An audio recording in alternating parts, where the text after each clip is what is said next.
कभी क्या होता है, नॉन रेसिडेंट को ग्लोबल टैक्स लगता है। ये भी आपको माइंडफुल होना है कि भाई आपने जो इंडिया में प्रॉपर्टी ली है, अगर आप इंडिविजुअली होल्ड कर रहे हो, समझो आप यूके में हो non resident and you are holding a property in India individual, आपको इंडिया के भी रेंट पे आपको इंडिया में तो टैक्स रिटर्न भरना पड़ेगा बेसिस योर स्लैब जो भी रहेगा, आपको बेनिफिट्स मिलेंगे जो रेंटल पे इनका आएगा, बट आपको आपके होम कंट्री में जब प्रॉपर्टी बेचोगे वो गेन पे आपको उधर भी टैक्स भरना है। आपको ट्रीटी रिलीफ मिलेगा बट आपको जब इंडिया में भी टैक्स भर के आपको उधर भी टैक्स भरना और ट्रीटी रिलीफ भी करना है। तो डबल टैक्सेस हो सकता है ये केस में, लेकिन अगर आपको डबल टैक्सेस अवॉइड करना है then the LLP and private limited can also be looked into. So LLP and private limited is a better option in case of you could avoiding the double taxation. Double taxation जहां पे आपको tax credit, Who wants to pay double tax?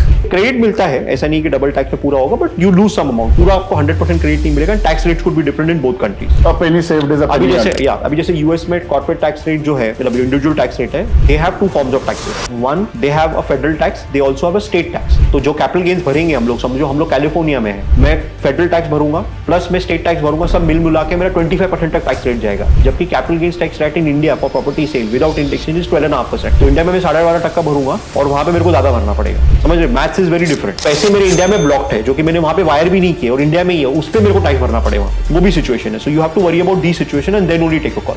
So sometimes it makes sense that आप private limited ले लेते हो। Somebody is sitting in Dubai, Saudi, Kuwait, Qatar, which are very tax हाँ, friendly उधर तो countries. कोई है नहीं, तो आपको उधर तो कोई है ही कोई है ही नहीं. नहीं। It will make more sense to buy a company, buy on the company name, and then Which is okay. do it. Which is okay.